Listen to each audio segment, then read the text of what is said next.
we're gonna go ahead and open up to page 8 in our math packets. I already started some of the work for us,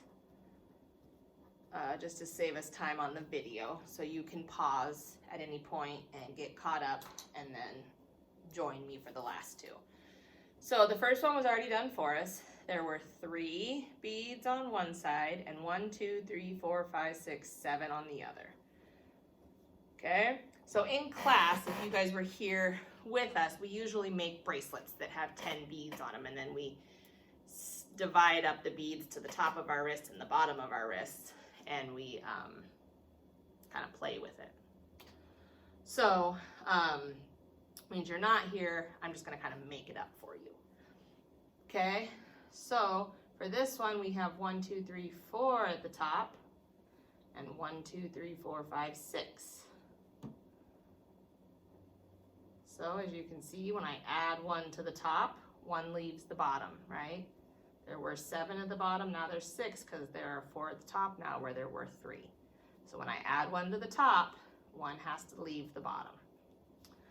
Okay, same thing with this one. So I took 1 from here and I moved it up the top, so now I have 1, 2, 3, 4, 5, which leaves me with 1, 2, 3, 4, 5 at the bottom. Okay, move another 1 up, and I've got 1, 2, 3, 4, 5, 6, and 1, 2, 3, 4. So 6 at the top, 4 at the bottom, 4 at the bottom, 6 at the top. Okay, like I said, feel free to pause and go ahead and do those coloring ends of the beads yourself.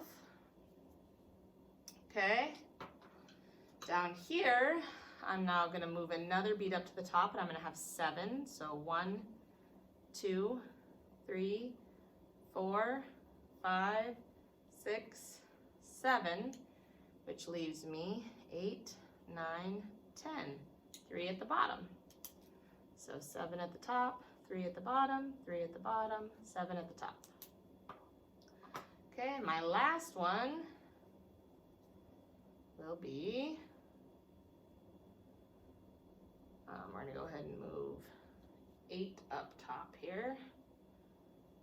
1, 2, 3, 4, 5, 6, 7, 8, 9, 10, which means there are 8 at the top and 2 at the bottom, 2 at the bottom, and 8 at the top.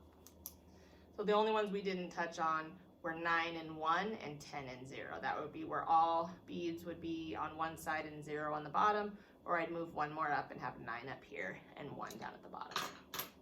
Okay, so that's it for page 8. Snap a picture of that, flip it on over.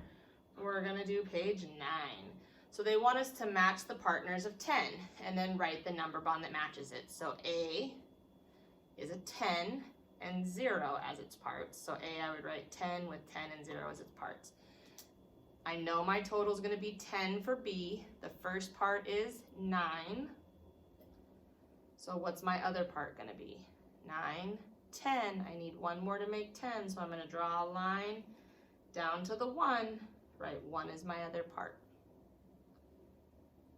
Okay, for C, I now have 8, 5, 6, 7, 8. As one of my parts, 8, 9, 10, so 8 and 2. Okay.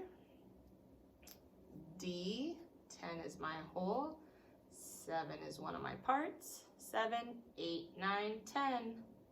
So 3, 7 and 3. You see that pattern again, 9, 8, 7, 1, 2, 3.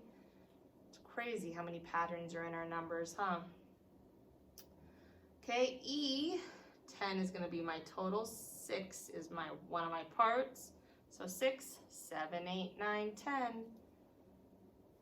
6 and 4. Okay, and for F, I've got 5, and most of us know 5 and 5 make 10. I have 10 fingers, right? So 10 is my total, 5 and 5 are my 2 parts. It wants us to color the number bond that has two parts that are the same. Write addition sentences to match that number bond. Are these numbers the same? Which one has numbers that are the same? Good, F. Okay, so they want me to color the number bond that has two parts that are the same. So I lightly color over it so you can still see my work. And then I'm going to write 5 plus 5 equals 10. And I'm going to look at this one and it says something equals blank plus blank. So my two parts need to go around the addition symbol. So it just means 10 is equal to 5 plus 5. All right? That is it for math today, and actually for the rest of the week. We do not have math tomorrow. All right? Okay. I will see you guys at writing.